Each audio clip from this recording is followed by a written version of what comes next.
Can you listen to music in these? Yeah. They're just like regular They're headphones. just like regular They're normal like DJ headphones, yeah. Where'd you get them? Amazon. Amazon. The devil.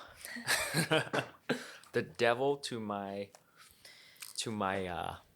my wallet, I guess, my bank account. What do you think Jeff Bezos gets his family for Christmas? Oh my god.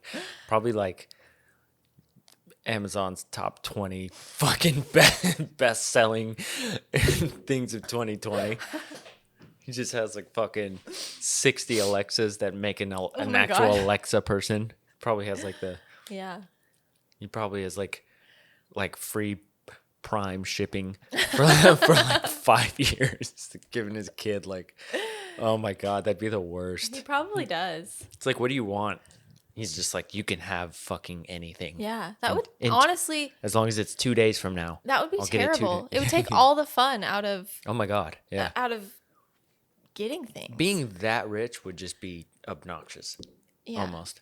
Yeah. It would just be so flabbergasting to legitimately have do whatever you want. I feel like it would be really hard to find any purpose or meaning in your life. Yeah, I mean, I guess if you had all that money and you wanted to be like a philanthropist. Say that fast. Philanthropist. There you go. That could be cool, and then you could have some purpose and some meaning. But I feel like also most people who have that much money don't really want to do that. Yeah, but realistically, like when you have that much money and you can give like $1 million and it's just like $1. Yeah. It almost takes away from the feeling of like feeling good, because like the feeling good part is like, I only have this much and I'm still giving this much away. That's what generosity I'm like risking a part of my security for the betterment of like other people. He's just like, fuck, dude, I just made it's just like rounding up 20 cents at the grocery store to give $1 million. Yeah, he's like, yeah, whatever. Yeah. Oh my gosh. I mean, just having that much money would just be, I think that's why he does what he did. Like, do you even know like what he's doing now? I have no idea. I mean, like, obviously he's an alien. I don't know anything about the man other than that he owns Amazon and everybody thinks he's horrible, but everybody buys everything from Amazon at the same time because it's too convenient. It's too convenient. And they have everything. Yeah, I know. They legit have everything. And we all know it's terrible. Yeah. But it's my guilty pleasure. I do it all the time. Yeah. It's just so convenient. Like I'll look on separate websites and I'll look on all these things for like, I'll constantly I'm looking secondhand for camera equipment and things like that. I can get a deal. And then I can't find it for like 4 days. I'm like, fuck it, dude. I have a shoot. You can have it on your doorstep tomorrow. Yeah, I have a shoot in 3 days. It's coming in 2. Yeah, I'm getting too reliable. Yeah. But Jeff Bezos now so obviously owns Amazon and is like creating his own trucks, like so no longer a need for like UPS, FedEx, things like that. Now there's Amazon trucks everywhere. So now he's doing that. He just launched a space company. He has a seat on the Pentagon board. He signed a contract with, I might be wrong on this. The Pentagon? Pentagon board, like the military U.S. defense. How? Built money. When you have that much money, I guess you can buy a seat on the Pentagon board. I don't know. He has that, but he landed a I don't know if it's a military contract or a government contract or something like that, but Amazon landed that. Usually it's like Microsoft as far as like technological purposes or logistic purposes, but he has that. Like he landed a deal with the U.S. government. What else? I mean, I'm pretty sure we could pull up some shit and figure it out, but he's honestly, just like taking over the world. You should do some research on Jeff Bezos and dedicate a podcast to him, because I would listen to that shit. Oh my god. I don't know anything about him, but I'd like to know like who is this man? Where did he come from? It'd be interesting. So bald-headed and straight-faced. I don't even know what he looks like. Oh I can picture what he looks like, what I later. think he looks like, but I don't even I've never even seen a picture of him. Like Satan and a skinny Arm & Hammer guy. You know how the Arm & Hammer guy... Oh, wait, is that the Arm & Hammer guy? Mr. Clean? Mr. Clean. Okay. He's like Mr. Clean, but he's not but skinnier. Skinnier. He doesn't work out as much as Mr. Clean. He doesn't not like work a out. porn star looking dude. He's like skinny and reminds me of like Megamind. Except he's pale. Megamind. I'll show you a picture Does he of have Megamind a really big after. head? He doesn't have a big head, but he has like the same face. Uh-huh. It's like that pointy like bird nose. Yeah. I don't know. He looks like he would just buy you and use you for slave labor because that's essentially what Pretty he's much doing. probably what he does. Yeah. Yeah. I mean, like I've seen articles online where it's like employees during this time of year are filing complaints about overworking, and they're like saying like I've been on my feet for like 9 hours straight running, delivering packages, and like doing the whole like warehouse thing, and we're on 55-hour work weeks and blah blah blah, and it's like we get like a 5-minute break, and then we're like dehydrated and running, just like crazy shit. I'm like, oh my god. They're just crazy. Like, if you don't quit now, we'll give you a new Fire Stick. It's just like, just take it from the assembly line. It's just, Amazon we got billions of them. It's so crazy to me because it seems like it at one point, a couple of years ago, at one point in time, it was a bookstore, right? Like that's what it started out as. A bookstore. And then all of a sudden, it just felt like overnight, everyone was like, "Oh, you could just get it off Amazon. Oh, Amazon has that. You could just get it from Amazon." Yeah. Like how where was the transition period? You know, did I just miss that, or I think everyone did. It's just. I think everyone was just like. It was just like all of a sudden everyone was using Amazon for everything, Yeah. whereas before, people were buying books from Amazon, and not that many people, you know, were doing that. I do remember like doing the whole Walmart thing, like, oh, I just like, because Walmart essentially is like the place where it's like that's where everything is. Like I know if I need to play it safe, and like most likely it's gonna be there. It's at Walmart. So it just basically hopped from Walmart to Amazon. Yeah, and there was one time I don't remember what I was looking for, but I was looking for something and I couldn't find it at Walmart, and I was like, oh, I'll just Amazon it. Like I'm pretty sure they have it, and I looked it up. They had it. I bought it. It came in like 2 days, and I was like, holy shit! I wonder what else they have. And then like the next purchase that I like thought about, I was like, I don't need it right now, but I need it. Yeah. Did the whole Amazon thing, and now I'm just like straight up dopamine. Drip of Amazon straight to the. I feel like for me it was just I kept hearing people say like, oh, I got it from Amazon, or Amazon has this. Oh yeah. And maybe it was Prime. Maybe it was whenever he decided to create Amazon Prime, because free shipping, man, it hooks you. Yeah. And that 2 day. Save me $3 and get it to me in 2 days. Oh, that 2 day was just, oh my goodness. That's like a good cup of coffee in the morning. Yeah. That's what I need right there. Yeah, I need that 2 day. Yeah. But I mean, it is weird how it just kind of seemingly just took over overnight. Yeah. Like it probably wasn't actually overnight. That's just how it felt to me, you know? Yeah. I mean, obviously it's like a whole process, and like you just see like the overall result of what it is. It's this fucking I used to actually machine. order books from Amazon too. Did you? Yeah. Like back before we got everything from Amazon. Mm-hmm. I wasn't a reader until like I think I moved in with you. I stopped reading when I was in like 8th grade. I introduced you to the series that made you just fall in love with. Dude, that is the best book series ever. That's please tell them about this book series. Red Rising, the series by Pierce Brown. I think it's it started out as a trilogy, but now it's a whatever 6 books is called. It's something more. It's better a saga. It's better than Harry Potter. I'm sorry, it is. Okay, well. It's good. It's really good. Darrow's stronger than Dumbledore. And they should make some movie. There will be movie. I think that somebody bought the rights to it. I think. Yeah. But I also read that like 5 years ago, so I'm like, where's the movie? I'm ready for it, you know? I think it'd be better as a show now because of how much. Yeah. I mean, shows obviously like. I feel like movies are dying now because they're making 1 hour TV and there's shows. So much there. There's so much there. It'd be so hard to fit all that in a movie. Oh my god, yeah. It would be disrespectful to try and put that in a movie with how much detail and how much character time. Development there is. Yeah. You're right. It would be way more appropriate for a show. But I feel like it would need to be like a Jon Snow sort of character. You know, like no one ever knew about him until he was in Game of Thrones, and he's like, he is Jon Snow, which kind of sucks because when you take on a role like that, you can't ever. You're Jon Snow. You're just we can't hire you. I'm sorry, Jon. And he's like, my name's fucking blah blah blah blah. He's like, nah, you're Jon Snow. It's just like, all right, that's just I'm a one and done, like one hit wonder sort of thing. But Yeah. I feel like that main character and that needs to be that like Yeah. that just new face of acting, I guess. Yeah. I think there is a lot more potential for people nowadays. Because before people weren't like blessed with opportunity. They might have came from like a ghetto neighborhood, or just their people surrounding them wouldn't allow them to express their true emotions or whatever, or their skills just weren't broadcast to the world. And now, I mean, you got things like TikTok and people who can like blow up overnight and things like that.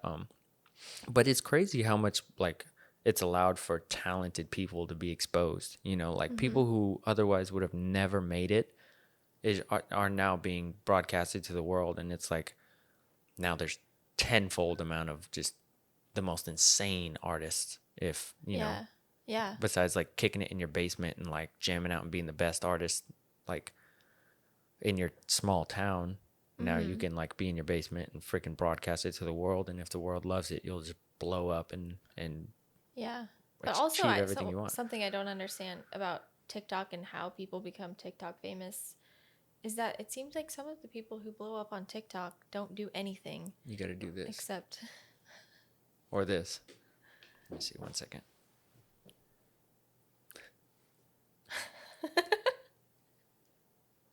Yeah. Thank you. And then add a cool song to the background. Yeah. And oh yeah, absolutely. Just I love that shit. I love it. It's the best. It's actually the best when you don't like when you're not on TikTok and you just like I'll like make fun of myself when I'm doing something. I'm like, I'm a fucking idiot. You know, like such a dummy. It's so fun. It's so fun. These kids are funny. I feel like I'm at that point in my life where I'm like, I'm not involved in the trends anymore, and I don't know what's going on, and it's weird. Yeah. It's like, where did that happen? Where did that go? I always felt like I was in the loop. We're those people now. Yeah, I always felt like I was in the loop. Yeah. And all of a sudden, you're not anymore. Wisp away. You don't get it. Yeah. I don't get it. I don't get it. Or like my favorite person to hang out with, as far as like. It's not me. I was gonna say it is you sometimes, but like getting back in the loop. I have like my getting back in the loop friends, and Jensen is definitely one of them. Where like we went into a Jack in the Box one time, and he asked me, I was like asking him what he wants to drink and eat, and he was like, "Yeah, let me get like a soft shell taco, blah blah blah." And he's like, "Oh, bro, give me a wah." And I was like, "You motherfucker." Is that what they're saying now? It's wah. Some wah. I feel like is it like awa mixed with water? I don't know. Yeah. That maybe he just has an ability to say something and make it sound trendy, even when he completely made it up. Honestly, I think that's really what's happening love there. I love him. I love him, and I love all the things he says and all the things he does. He's such a unique person, but there's some shit that I just don't understand. But he's my go-to guy. Like if I need to know something, he's in the loop. He's in the loop for sure. Yeah. And I'm just like, all right, I don't feel but that detached. He's probably not going to be in the loop for very much longer. No, no matter how much you try and chase that little, being young, it gets away from you. Getting older. I just lose like. The other day we like tried to drink a little bit. I had no desire to drink any sort of beer or anything. Yeah. No desire to smoke the other night. I was just like, just read a book or maybe watch a YouTube video or pick my belly button or something. I don't know. Start a fire. I don't know. Yeah. It's weird. Like your brain literally adapts to wanting to become like this older, more wise being, I guess. Like, or maybe it's just you're tired of doing the same repetitive thing as far as like hanging out and smoking and watching TV, where you need to find new interests. I don't know, but that's how I'm feeling. Like internally, I'm like, God damn it, I need to do something new. Yeah,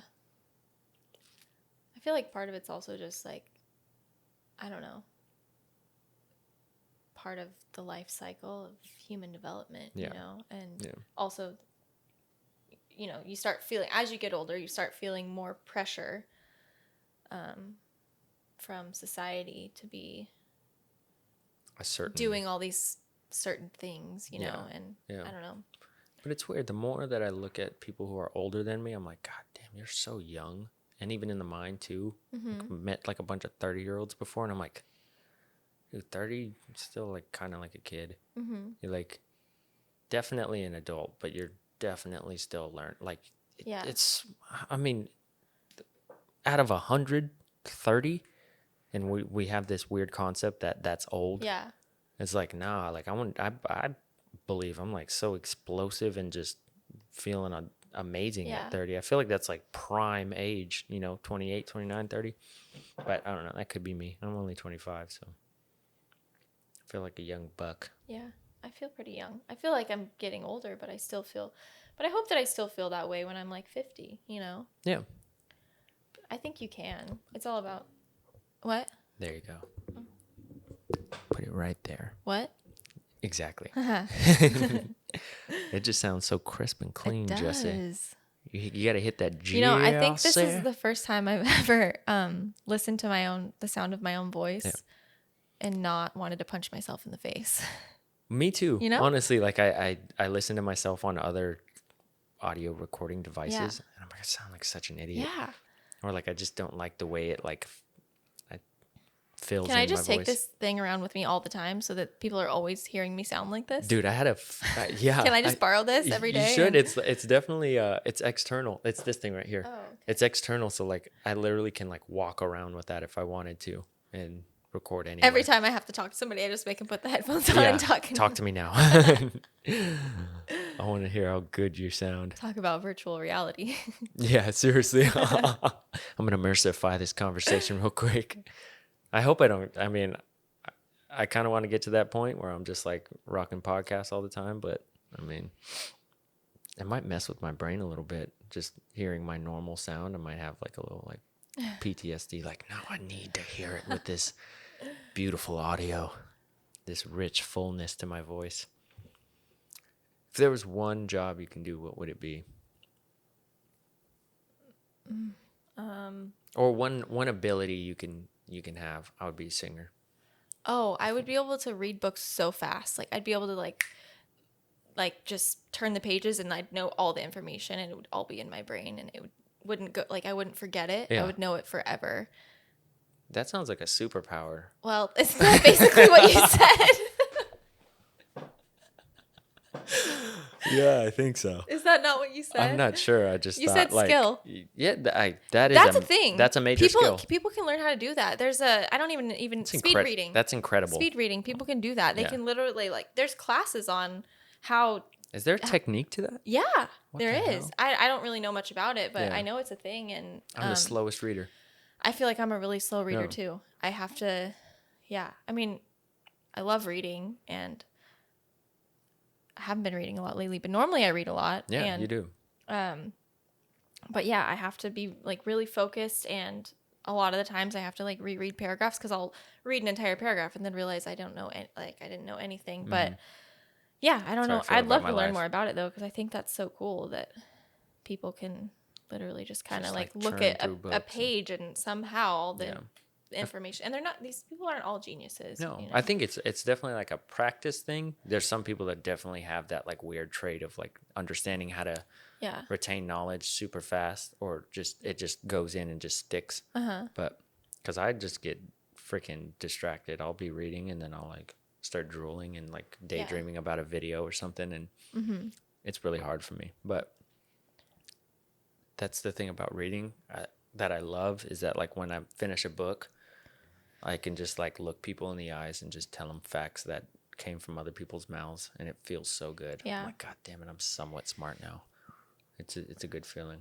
It is. And it's so but crazy. That's why I think, the retention thing is not only just being able to like read the information that fast, but to actually be able to retain it and spit it back out. Because I feel like a lot of times I'll read a book and I'll learn all this cool information, and then I'll try to explain it to somebody, and I'm like, It does not sound as good as the book. It's like, I'm like, you need to go read the book. Yeah. Like, just trust me, go read the book, because I can't really seem to articulate, or synthesize whatever, but it's good. Yeah, but it's really good. And you need to know what it has to say. Yeah. So please go read it. And they're like, okay, whatever. But realistically, I mean, it's so crazy that, like, there's got to be, like, an infinite amount of books, Mm-hmm. But I mean, that the one that I was reading that I just finished, that David Goggins book, it's weird how you can,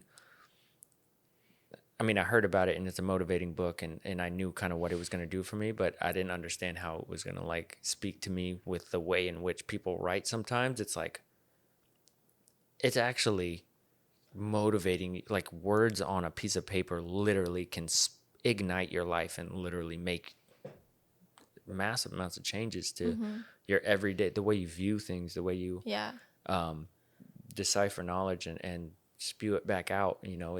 It's insane, and it's something I'm, like, trying to learn a little bit more. It's so fun when you find something that actually, because you can read a lot of stuff and none of it really resonates at all. But when you find something that does, it's such a cool feeling. Oh, it's beautiful. Yeah, it's beautiful. It's and the more I do it, the more, I mean, I haven't been reading in a while, but the more that I get into it, the more I'm, like, wanting to know more things.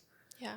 And I feel like as you get older, like, knowledge becomes the commodity of, like, your life, essentially. Like, that it fascinates me the most, is, like, knowing more things and having that under your tool belt, and like realizing that, like, that's why I want to, like, ride a motorcycle, or learn how to ride a motorcycle, and jump out of an airplane and talk to a freaking scientist about something or whatever. Like, just the more that you can actually retain in your being, it just, like, creates so many different avenues and paths for your life, and can create conversations with random people that you never thought you'd have. So it's pretty cool. It's a big reason why I started this podcast.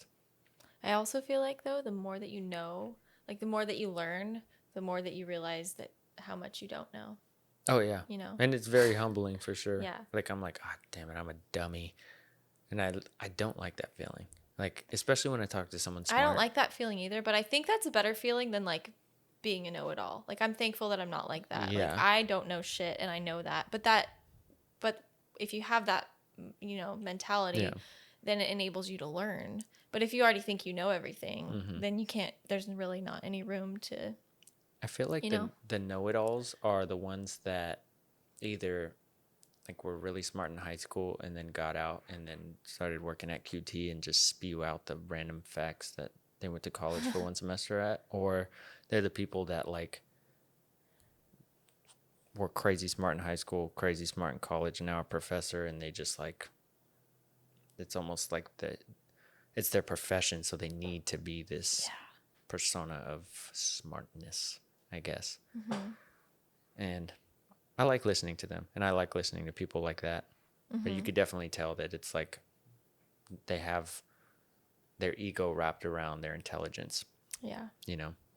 Which is kind of weird. I have some friends like that, and my God, you're just out here trying to make me feel like a dummy when I'm not.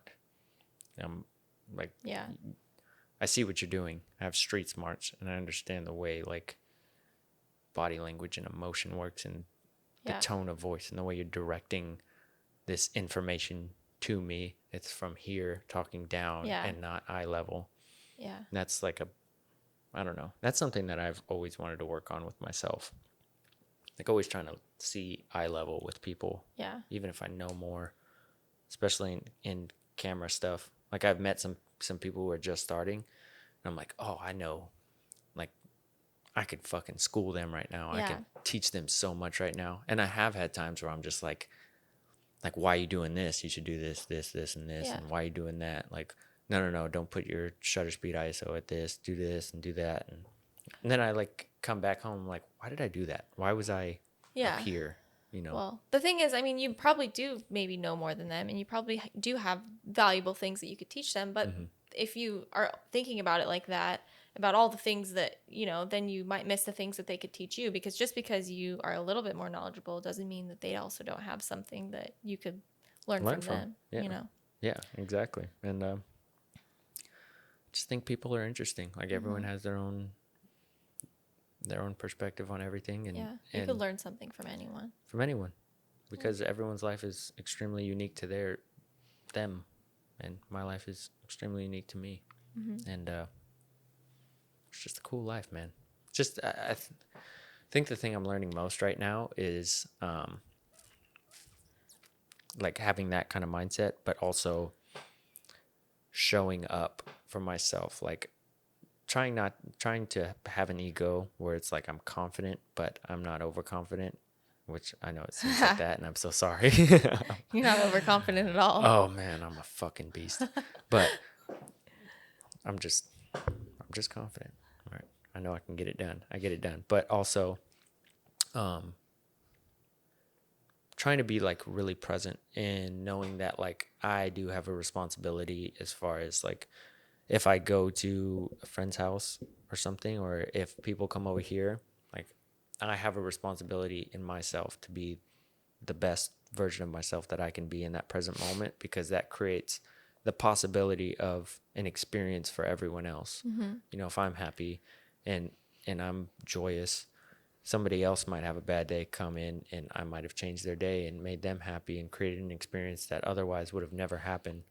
And what is this life if not for experiences, you know? Mm-hmm. We just kind of go throughout life just to look back and say, what do I remember the most? And, you know, things like that. So I think that's really stuck with me lately, trying to figure that out and be in control of how I feel, especially in a time that's like the most challenging, when I'm like just frustrated and the world is frustrated and everything's shut down and you want to explore, and we're in a place that's new and don't have all the friends in the world. We're just trying to figure it out. And I don't know.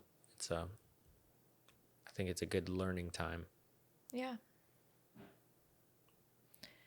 Do I get to ask you a question? You can ask me whatever you want. This second round of this podcast episode. Absolutely. I really like the way Australians say, okay, okay.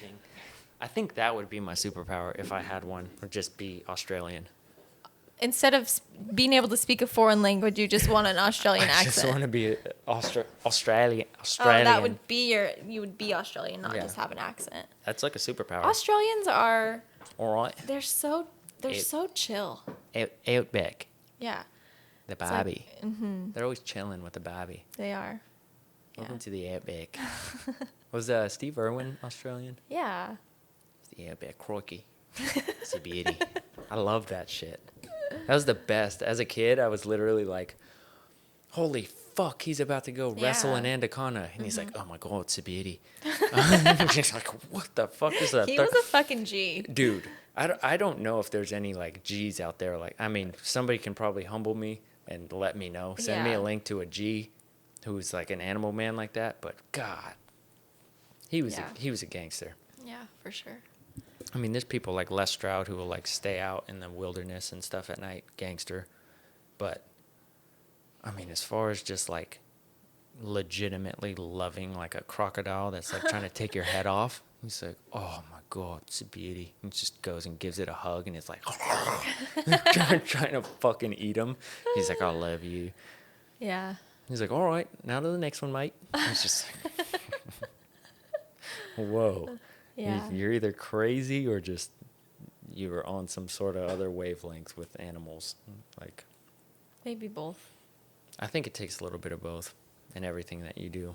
Like you definitely got to get to a point where you're just like, I'm willing to die for this. I don't give a fuck if I get eaten by an animal alive. I love them. Yeah. Even if they hate you, I love you. It's so crazy. Yeah. He got stung in the heart. I felt bad for doing this, but me and my brother and sister and family always like, not bet on, but we were like, before he died, you did? I mean, like, we didn't bet. I feel bad. We didn't bet on it, but we were like, I mean, he's kind of risking his life every day. Mm-hmm. Like, how do you think he's gonna go out, sort of thing. So I think who won the bet? I think I picked a crocodile. It's like he's probably gonna get caught. Yeah, It's gonna death roll him and get him. Oh my God. But I mean, I don't think anyone on planet Earth was like stingray to the heart. Yeah. You know, I don't want to sound like a bad person here either, but I was kind of disappointed when I heard that. You thought it was going to be a little bit I more... thought it was going to be a little bit more just like you took a rhino horn to the chest, you know? Like... Yeah, because he's probably not the first person that got killed by a stingray in that way. Yeah, I mean, definitely not. I mean, throughout history, somebody's had to have most likely rolled the dice in that way. Yeah. 1,000 ways to die, but I don't know. I thought he was going to be like saving a koala, and then a lion comes to eat him, and he just fist fights him, but like saves the koala somehow, eaten alive. I don't know. He's just like petting the cat. It'll be it. It just dies. I don't know. It's I just want to be more like that, I think, in life. I think I want to not have more experiences like that, essentially, but just have more stories like that, like more fascinating stories throughout my life. Like sitting around a campfire, just knowing that I've wrestled an alligator. I like got to a mountaintop and then I just, and an eagle came and just like landed on my forearm. Like I want that for myself and for my life. And I think it's more of a imaginary thing, but it feels real in my head. So I guess it's the same thing. Maybe VR will do that for me. Maybe it will. Yeah. It's more realistic, but I'm going to work on it every day. I'm going to train. Never know when you're ready to fight a cougar or something out on a jog out here. It's a real thing. It really is. It's crazy because Dane and Jessi got in a car crash on the way here driving up from Arizona. It's like 4 a.m. I go and pick them up, and they're on a one-lane highway, and it's out in the woods. Like it's out there, and Dane's just running up and down. Like I drove past them and I saw what he was doing. And he was like trying to get cell service. Oh my gosh. Like completely oblivious to life and what was going on.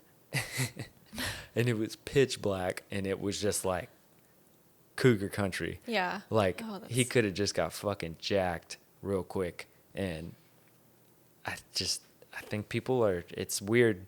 Like knowing that that's like a possibility now where I live, and it just doesn't resonate with some people anymore. It's like I'm completely thinking I'm in a Walmart or something, you know? Yeah.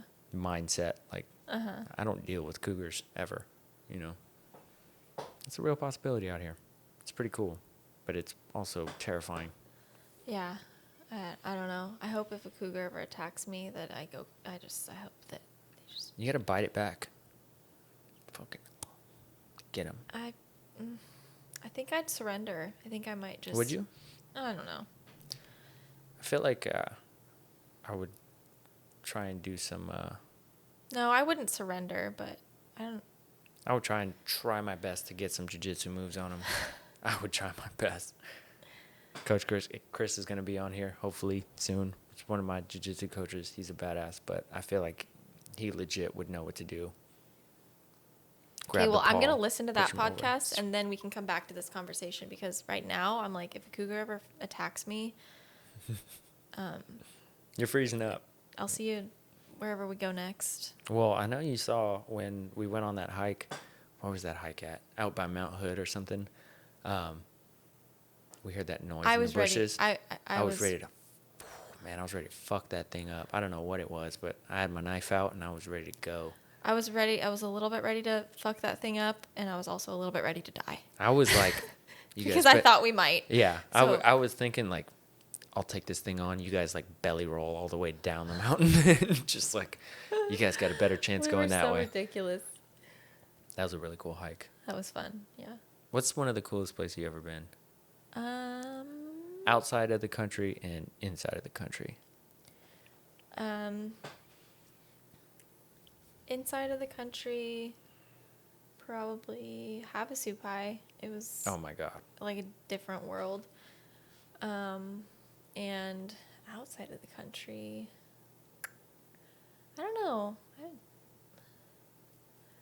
A lot of the international travel that I've done has been in cities.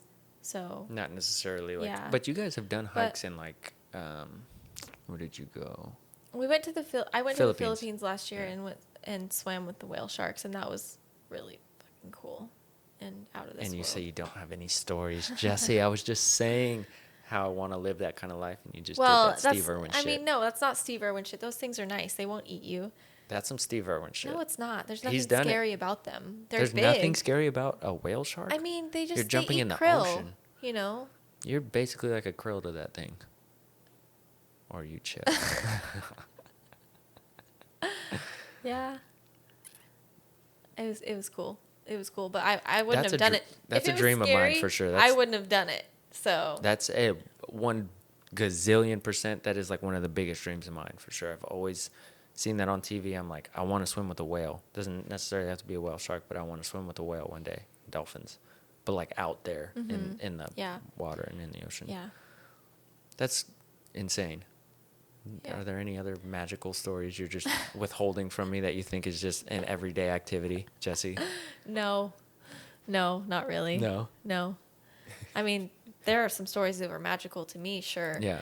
But mostly they probably involve food and aren't that magical to other people. I think that resonates with almost everyone on planet Earth. Dude, I think everyone developed into a little, like, fatty, for sure. Like, food is...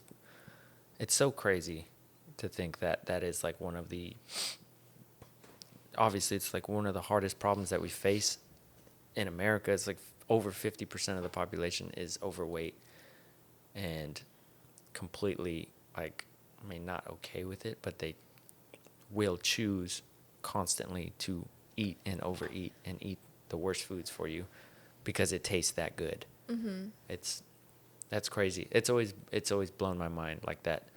Self-control kind of goes out the window. The psychology behind food. Yeah, like self-control literally goes out of the window when it comes to food and like technology. Yeah, it does. Like we're supposed to be doing this 10 days of clean eating right now to prepare for Christmas, right? And all the junk we're going to eat over Christmas. I just ate some chocolate-covered and I really want to order pizza tonight.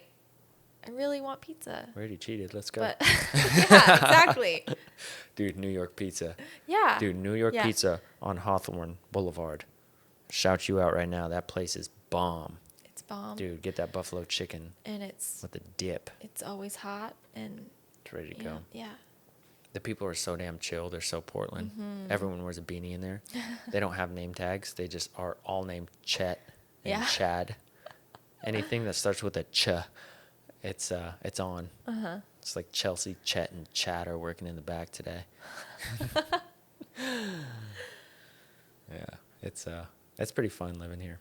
What's your favorite thing about Portland, essentially? That's different than Arizona. That's different from Washington. All very different places, but yeah.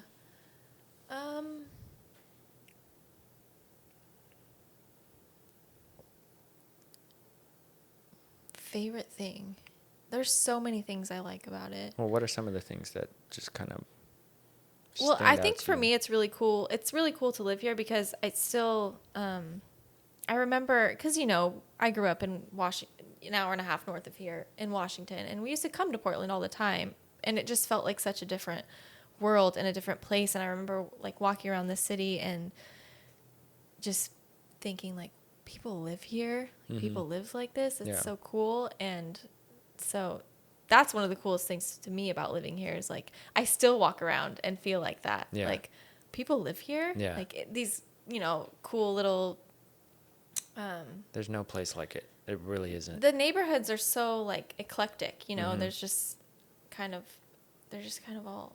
It feels like a hodgepodge of a city a little bit, you know? The weirdest thing, I think, when we first started, like, going on walks and we moved in was the fact that, like, every house was looking like a movie scene, like, where there's, like, a golden retriever in front and there's, like, 3 kids playing jump rope and hopscotch and the mom and the dad are in the front yard and, like, dad's with mowing the lawn, the mom's, like, drinking lemonade and, talking to the neighbors. Like, it really is like that. It's super weird. Like... It's very community based. Everyone is constantly outside. Like even if it's fucking pouring, it's like a busy walk outside. I feel like if you're walking through the neighborhood at like 4 p.m. And there's like literally so much art everywhere. Everywhere. And I think that is so cool. Yeah. I love, just walking around and, I don't know, seeing all the different cool things that people especially when it was like really up and running. I mean, just like the electric poles and things like that, they're all like made of wood, and everyone is constantly putting their posters up and like telling you to go to these concerts and these things, and you can literally walk up to it and like look at what's going on today and go, oh shit, that's like going on like 2 blocks that way, or that's going on over there, and you can literally hit up a bunch of different spots. It's places inside of neighborhoods that are like, they look like houses, and you go in the backyard and it's a restaurant. You're like, what? Yeah. Like, it's just so weird. It's like a little hobbit house sort of thing going on. It's a whole restaurant inside. It's not like clear cut, like, I don't know. I feel like a lot of cities are kind of like that, where like, I don't know, there's this part of town where all the, I don't know. It's not compartmentalized, kind of like Arizona is. Like, you find little hidden treasures everywhere you go, whether it be a restaurant or a park or, I don't know, some sort of cool street art. Or like, you're just walking around and you just stumble upon things all the time, and you would have never expected it to be there. But I don't know. It's like I was getting some video one time downtown in a super industrial park, kind of like where the water is. And right next to the train tracks, there's like a bunch of businesses that like auto body shops and things like that. And there was like a building that was in between all these like industrial buildings, and it was like kind of cut out, and it was probably like 15 feet in the air. It was like cut out into the building, and it was like a restaurant that was like just kind of floating. Like, it was like literally looks like it's floating. It's like just in there, and like it's in the most awkward place that you would think it's just like, this is just where all the like food trucks like stop and like unload or whatever comes and unloads and loads up, and or like no one really wants to see what's going on in the city. It's just like where all the packages go. It's like fucking like a hidden gem of like a really cool looking like floating restaurant sort of thing. I was like, it's crazy, but things like that exist in Portland. It's just, and there's a lot of it, there's so much. I don't know. I feel like it's a small city, but there's so much here that you could live here for 20 years and never find. You could still be finding new cool stuff that excites you all the time. I feel like that's what was weird about Arizona to me. It wasn't weird because I didn't know any different. That was what's weird about Portland to me. When I was in Arizona, everything's kind of compartmentalized. Like, if you're going out, you're going to Scottsdale, Tempe. And that's it. Yeah. Maybe West Phoenix, maybe. But Scottsdale, Tempe, that's it. Yeah. All the business stuff is central and downtown and kind of like some pretty good food. And then, it's a little bit nicer in Paradise Valley. It's, it gets a little bit more rough in like deep West Phoenix, South Phoenix, even East Phoenix is kind of growing up. But I don't know. I feel like a lot of places are like that. Like it's like pretty compartmentalized, and where everything is. With here, it's like you said, like, I don't know what I'm going to see today. Yeah. And that's a cool feeling. And maybe part of that's because we've only lived here for a couple of years, so it still seems that way to us. But it's cool because you're still experiencing, like, you're still like, whoa. I feel like after living in Phoenix for a couple of years, I kind of knew where, I don't know. I feel like what to expect when I was going to a certain part of the city. I kind of knew what was going to be there. Yeah, I mean, obviously here, the nights change, but it's not like that. Yeah, Yeah, I have no idea what's going on here. Half the time, and like the type of people. You have to walk around and see what you find. I talk to so many bums here; it's crazy, and they're like pretty coherent sometimes. Other times they're just like tweaking. I don't talk to them, but just like walking down the street, I mean, they don't even have to be bums, but I've struck conversation. Stricken. I've stricken the conversation. I think you have. I don't know what accent that was. I'm sorry. It was a little bit. Stricken the conversation. It was a little bit Scottish. Scotland. Scottish. I've stricken the conversation. It's Irish, maybe. I don't know, but I've talked to I've had weird random conversations with people here. Like, literally went to the park and talked to someone for almost 2 hours. And I feel like that doesn't happen almost anywhere else. I feel like that happens to you anywhere. Maybe, but I don't know. I think I'm good at opening people up. I think that's like a strong suit of myself, is that I can make people kind of feel comfortable, because I make myself feel really uncomfortable, that they're like, oh, if he can be that uncomfortable, he can. So speaking of that, I feel like you're just leading into the question that I've been dying to ask you. What is that? Well, it's not really a question. It's well, I guess it's more of an open-ended question, but because this is your first official podcast that's actually being recorded. Yes, it is. Because it is being recorded. We're not going to talk about the mess-ups, the 3 mess-ups I had before this, but yes. Can you just talk about, like, your podcast and why you want to do it and, you know, clout, fame, money. I want a $100 million Spotify check right here. Right. I want Lamborghinis. I want fucking cars and rope chains and necklaces and a duffel bag that says Louis Vuitton. And none of that, really. I don't know. I think it sounds so funny when I say it out loud, because I'm like, I don't resonate with that kind of stuff. Like, it's so enticing to so many people, and I'm like, dude, I like thoroughly enjoy like $10 pair of shoes. I'm like, I'm cool with it. Like, it does fascinate me to see like the newest and best and latest and greatest like Jordan shoes or really cool expensive stuff, but I literally never, I'm like, I'm not going to spend that much money on that. Unless it's a Tesla. I'm whipping a Tesla. But no, I started this podcast really because obviously I've always wanted to do it. I like podcasts, and I like the idea of them, like having conversation for this long and talking about topics that you don't necessarily talk with people about. Like, I honestly can't remember the last time I had a 2-hour, 3-hour conversation with someone just about AI or robotics or, you know, Steve Erwin or Australian accents or anything like that in my everyday life. And this is like a forced kind of version of it. And it allows me to open up and see like more sides of myself that I don't know are actually dormant inside, where like some of the thoughts that I have in my head are playing, but I don't voice them, and I don't know how to voice them, and I don't know how to create long conversations. And we're always moving so fast that I want to figure out myself and who I am, but also I want others to figure out who I am, because everyone looks at me.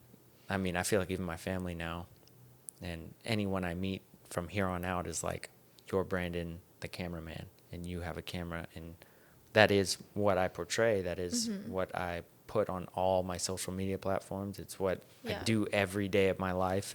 But there's more to you. But there's more to me, and I want myself to know that there's more to me, and I want others to know that there's more to me, and also that thing about wanting to have more qualities about myself in my life. I want this to be one of them. I want to say, hey, I started a podcast.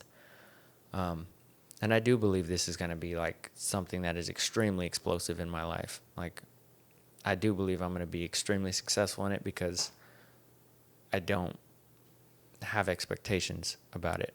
It's weird. Like, I know I'm going to succeed because I'm not putting my whole life into, like, my everything about my life and my stability and my career and everything doesn't depend on it. It's something that you're just doing it because you want to, and because I enjoy it and I love it, and I like conversing with people. So I think it's definitely going to be successful, and I get to reach out to people that I've always wanted to reach out to, connect with people that I've always wanted to connect with, and just I don't know, just have some cool times. I guess some kick it times. I'm excited to hear some of your future podcasts. And I really want to. Everyone keeps asking me, like, who are you going to have on, or what's the theme of this, or are you going to script this? Are there going to be questions? I literally show up with no expectation. I have no idea what we're talking about. Nothing is scripted. Nothing is. Sometimes I'll like get a thought in my head, like, oh, maybe I should. You didn't even think about it at all. A little bit, like a few questions that you might ask. I thought because when we did the previous podcasts, You asked me some good questions. I did. So I can't necessarily I'd say it wasn't like 100% like off the top. But you didn't like write it down and I didn't write it down. I just told myself like right when I was in the grocery store right before we did this, I was like, for some reason, if I do stumble, like, you're a nurse. It's simple conversation kind of topics. Like, if I were to meet someone random that I'd known before, I'd be like, I saw that you're a football player now, or blah, blah, blah. Like, tell me about that. Or, I don't know. I have some topics that I like going over and like hearing other people's ideas about it. And so I kind of keep that in the back of my head, but realistically, like, I'm just going off the top of the head. Mm-hmm. And I feel like it's a lot more authentic and genuine like that. Yeah. You have any other questions for me, Jessi? I'm sure I do. Dig deep. I'm sure I have lots of questions. See, I didn't think about any cool questions to ask you before this at all. And that's fine. It's tough coming up with some actual, like, conversation starting But I questions. will say that, I mean, this isn't really a question, but, like, I am fascinated by the fact that you're able to, that you have, you know, in not that long of a time period, really, taught yourself all of this. Like, you learned how to do all of this on your own. And not even all of this, but also all of your video and camera shit and, like, all the stuff that you... I'd like and, like, how the fuck do you do that? Semi-obsession. Honestly, like, it's something... I don't know. So if I go back in time a little bit, when I was a kid, I was pretty quiet, and it sounds weird, but I was pretty reserved. I always hid behind kind of like the shadow of my older brother, because he was like a really good shining example of, like, he always had great grades. He was an amazing football player. He was friends with all the most popular kids. He was a popular kid. You know, he was like the shining example of what you hope to aspire to be. Exactly. Sage, I hope you're listening. No, but he was like that. So I was like, I'm just going to sit back and I'm just going to, like, I just want to be surrounded by him because he's so cool. And hopefully, like, I'll make friends and experiences based on how cool he is. And where was I going with this? My brother is so cool. You were kind of going to explain to me how you taught yourself all of this and how you were, like, disciplined enough to learn, you know, all of your things that you know. Okay, I remember now. So I was kind of reserved like that, and I would always think of the scenarios that we were in. It would play in my head as movies, or like short skits or films or things like that. And so I always had, like, these weird visions, I guess, of my life and what was happening, but I would never express them. And then obviously, like, I get out of high school, I start, you know, I go to college, I drop out and try and figure out what it is that I wanted to do. And Lacey decided to get a camera, and she was like, do you want to get one? Yeah. We went on that trip to New York, and that picture that I took of you with the mustard on your nose, it was during that time. We ended up, like, turning around, and I took a picture of you and Lacey, but I lined you up with the buildings the way that I envisioned in my head before we even took the picture. And I took it. It turned out great. Everything was on auto, so there's not much skill there. But what was in my head... I know what picture you're talking about, though, and I love that picture. Yeah, and I will cherish that picture. I hope you do, because that was the moment where I said, holy shit, like, I had a vision in my head, just like I've had growing up all the time. I took the picture. It came out exactly like I wanted to. If I can continue to replicate that pattern, then there's something there, and I can create a business out of this, because I've known that there are movies, there are people that take pictures, there are photographers and cinematographers. I can do this. So after that, I became pretty obsessed with just learning. Like, it just fascinated me, and I went through these big waves of, like, sitting at home legitimately for 8-9 hours straight. Like, I would go to work and come home and just get off and get on YouTube and study for like 9 hours, go to bed, wake up, no interaction with people besides Lacey, just studying for almost like 6 months. And people were like, how did you learn so quick? How did you do all this stuff? And it was hard. Like, I almost gave up so many times because I was like, what am I doing? Like, I'm not landing clients. I'm not doing anything. I'm just a loser sitting in my house just watching YouTube videos. I got to start this over again real quick. The other ones keep going, though? Yeah, that one keeps going. And that keeps going. So I'll just match them up. But no, so I studied from there on out, and then I figured out what works best for me as far as like how to understand and retain knowledge, because I feel like I'm good at that. Like, I can watch a YouTube video now, and before it used to be like, they used to tell me like, set your shutter speed and your ISO at this because of this reason. And I used to just set my camera to that and be like, why isn't it working? Well, I wasn't understanding the reasons why. And so I was just taking the information and just doing it instead of understanding why I'm doing it. And then I figured out that process of like how to understand the information that's coming to me. And after that, that's when I like really started learning. I think it just amazes me, like, anyone who's able to teach themselves any skill like that. I know that there's like so much information like that's readily available to anyone who wants to learn anything about anything. But I'm such a structured learner. Like, I like to have it all. Like, I want to see, like, this is where we're starting and this is where we're going to end. And these are all the things we're going to do to get to this point. You know, I like it to be all laid out for me in the beginning so that I can, like, follow all these.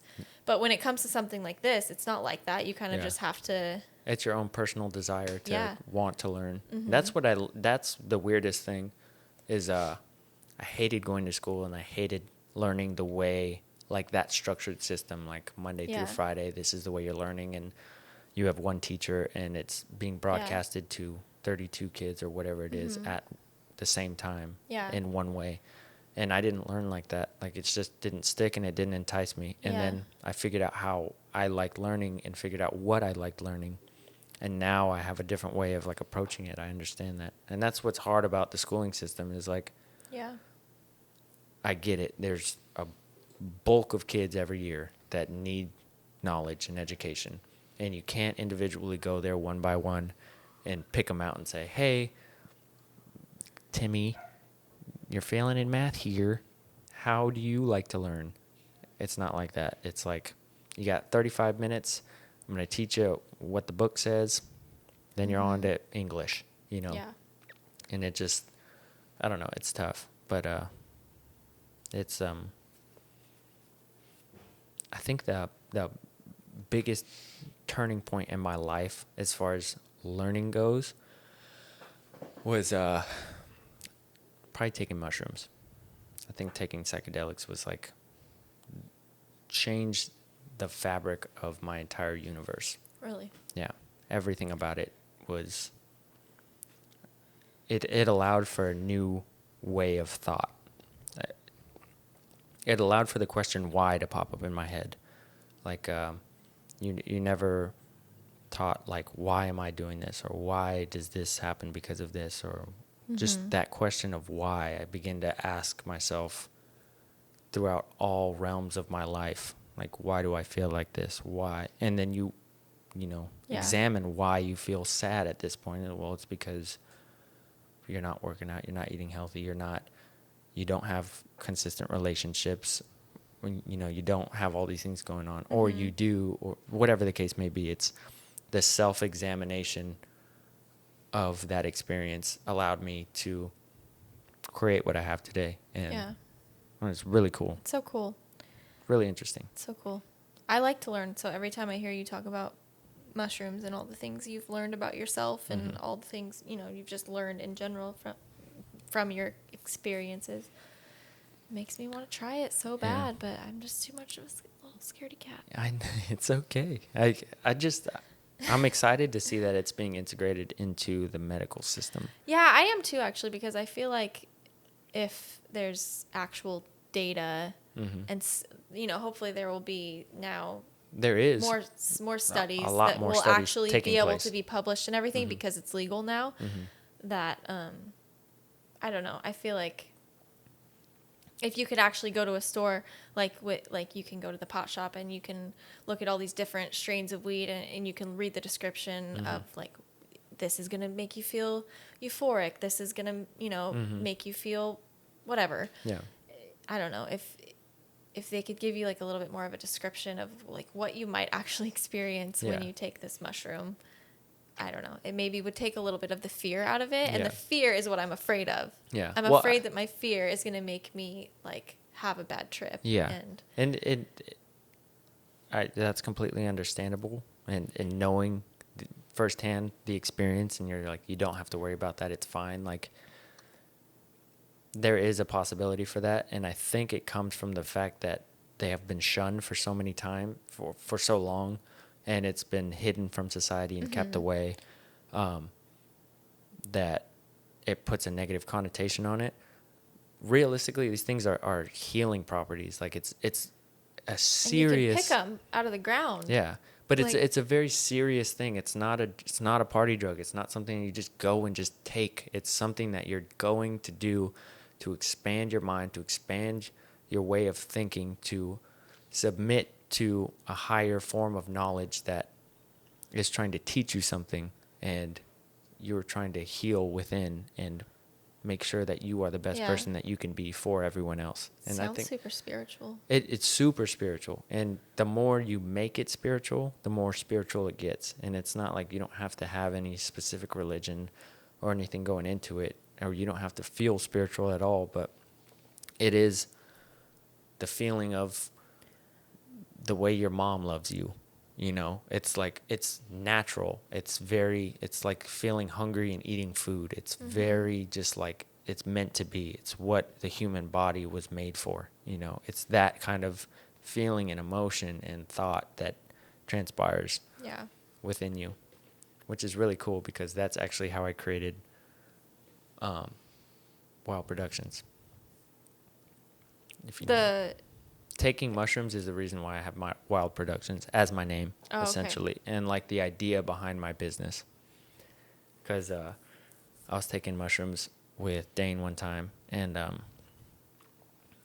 we were out in the woods and like just camping and having fun. And we started like sitting down and talking about the idea of what everyone else thinks about you, and how your reflection on them is different. It varies by each individual person. Like the way your mom sees you is different than the way Dane sees me, then is different than the way you see me. But no one really knows you like yourself. And even you are trying to decide who you are and figure out yourself, and you don't know. And so you're constantly testing yourself and pushing yourself to be the best you can be and things like that. And then I had this idea came to me, is like, everyone else perceives you as this person, but who do you perceive your best self as? And I created Zach Wild from that. Like, it literally spoke to me. It said, your name is... Oh, that's when you created Zach Wild? Yeah. It said, your name is Zach Wild. The most perfect and beautiful form of yourself is this being. Like, it literally came to me just like that. And it was so weird. I was like, what the fuck?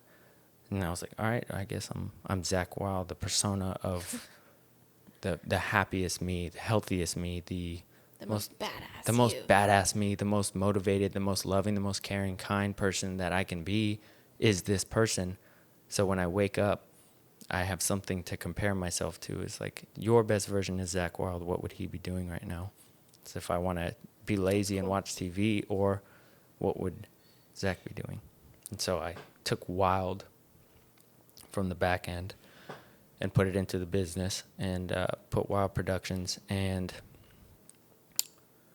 so I every time I say Wild Productions, I think obviously of Zach Wild, and what in my business can I do that makes my business the best it can be? What can I do that makes it the most loving, kind, caring, efficient, hardworking, all that into my business? And it's a cool reminder constantly of like, that's why I tatted it on me and put it on my chest and things like that. It's something that really sticks with me, you know, and it's really cool to kind of keep that in the back of my head all the time. Do you have any alter egos, Jessi? No, I don't Is it Jessi? Yeah, I guess that's an alter ego that wasn't created for me by myself.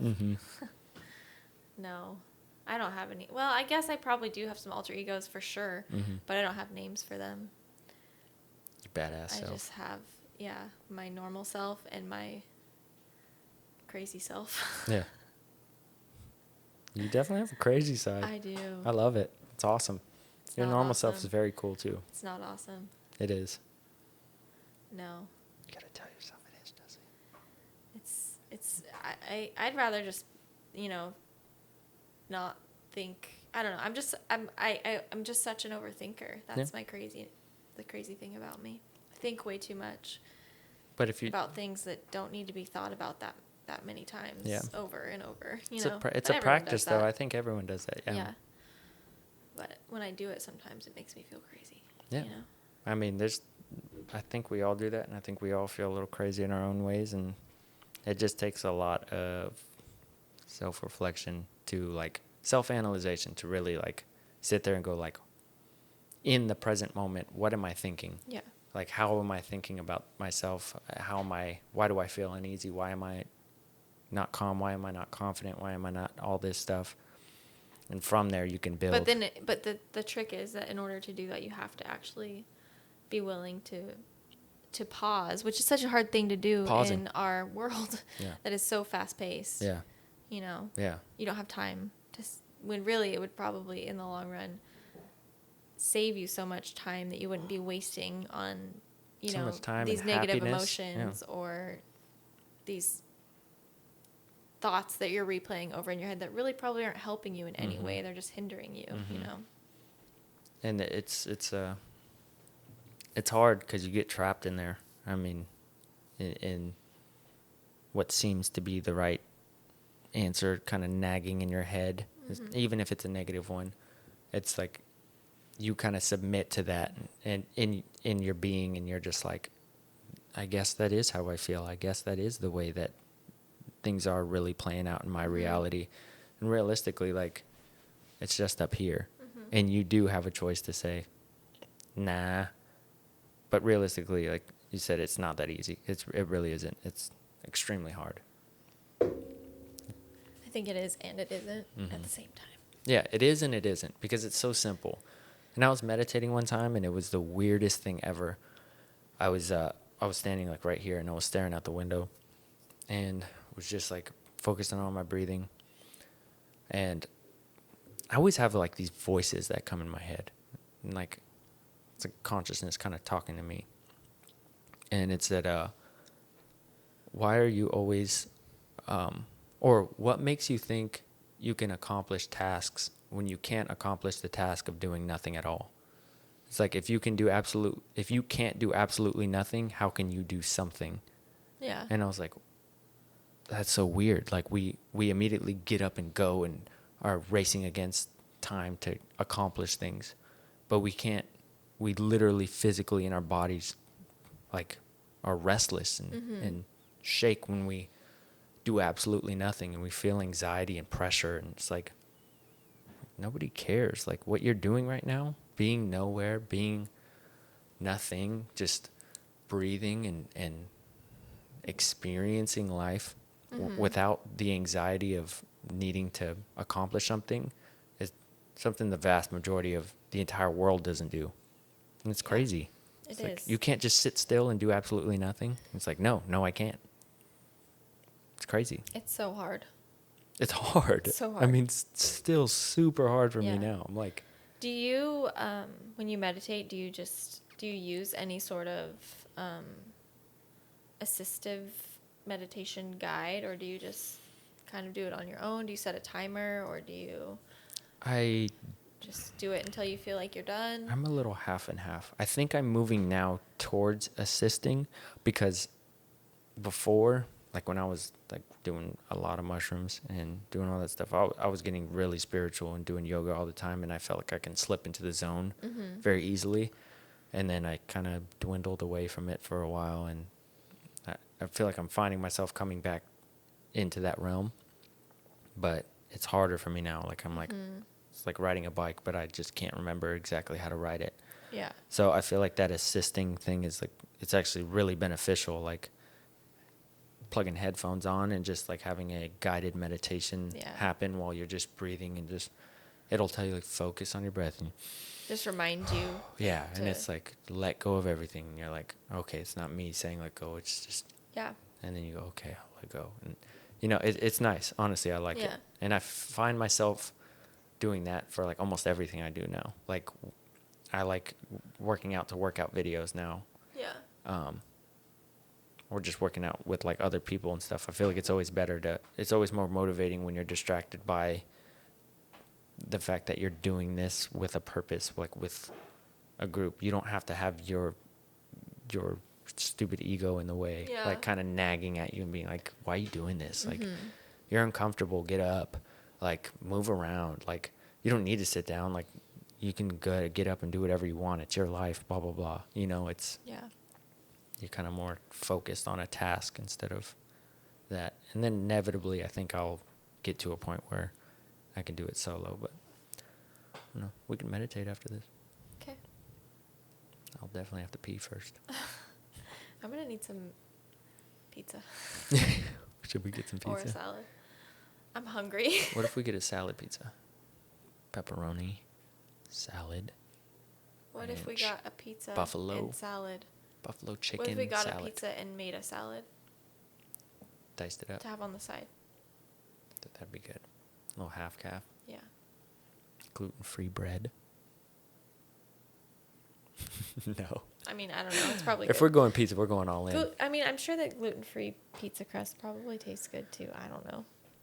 Is that like a...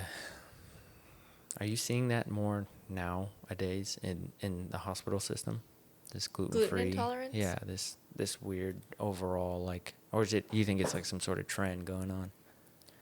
I have no idea. No? You're not a doctor, huh? I'm not a doctor, no.